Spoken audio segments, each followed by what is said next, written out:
Merhaba arkadaşlar. Bugün sizlerle slime yapacağız. Yanımda arkadaşım var, Nehir.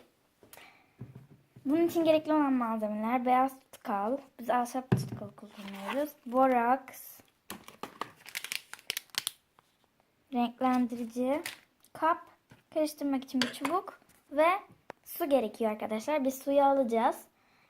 Evet arkadaşlar, başlayalım. Evet, ilk önce beyaz ahşap tutkalını biraz döküyorum. Arkadaşlar bir de pörtledi biraz. Bu kadar yeter. Zaten az yapacağız. Oo, biraz fazla az koymuşum. Tamam. Sen yap. Beyaz ahşap tutkalı. Çok renk verdiği için arkadaşlar renklendiririz. Çok az koyacağız.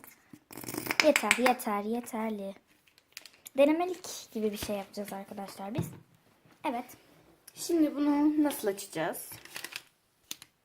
Bunu da verin bana. Ver bana. Onunla yapılmıyor. Makas lazım açmak için. Makas. Kalem mi atıralım?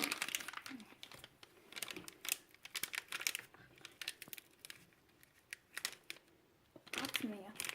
Dur. Bak tut şunu.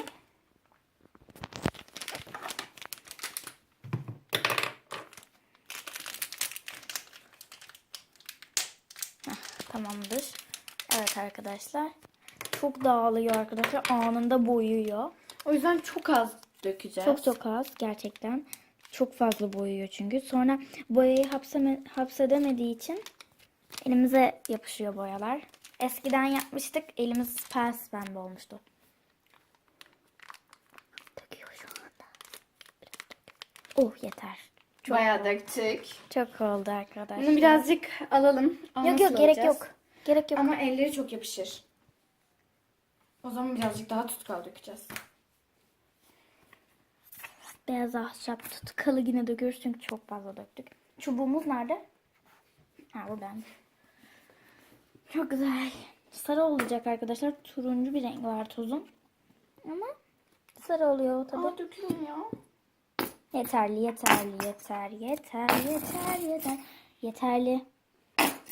Yeter.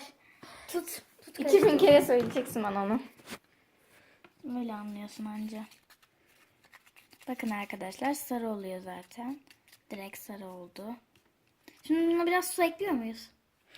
Evet ama pardon bir tane şeyin içine boraksı atacaksın suyun içine. Öyle.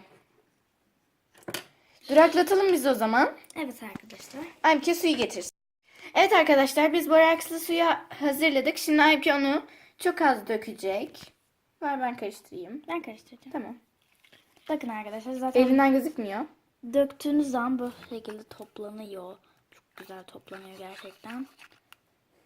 Şimdi biraz çok hafif daha eklemeliyiz bence. Vıcık oldu yoksa. Yeter. Vıcık olur sonra. Arkadaşlar beyaz ahşap tutkalından yapın bence. Daha güzel oluyor. Aynen. Bence de. Şimdi onu Bakalım. elle artık karıştırma zamanı galiba bunu. Evet. Aynen Evet. öyle. Birazcık yapışıyor tabii boyası. Tam hapsetmedi. Ama boş verin. Ay arkadaşlar çok güzel yalnız bu. Bir dakika tutar mısın? Veya koy bir yere. Evet arkadaşlar. Bakın göstereyim. Ellerimiz biraz sarı oluyor ama. Böyle bir slime. Gördüğünüz gibi. Çok iğrenç. Bence çok güzel oldu. Ama çok yapışıyor. Birazcık daha borak. Şimdi de fosforlu yapalım mı? Tamam da birazcık daha boraksı su gerek. İçinde var onun. Karıştır. Versene. Tut şunu. Ama şunun ellerimi yıkamam lazım. Nasıl çıkacak? Evet arkadaşlar slime'ımız çok güzel oldu bence. Biz beğendik arkadaşımla. Şimdi Fosforla yapacağız. evet. Biz duraklatalım. Malzemeleri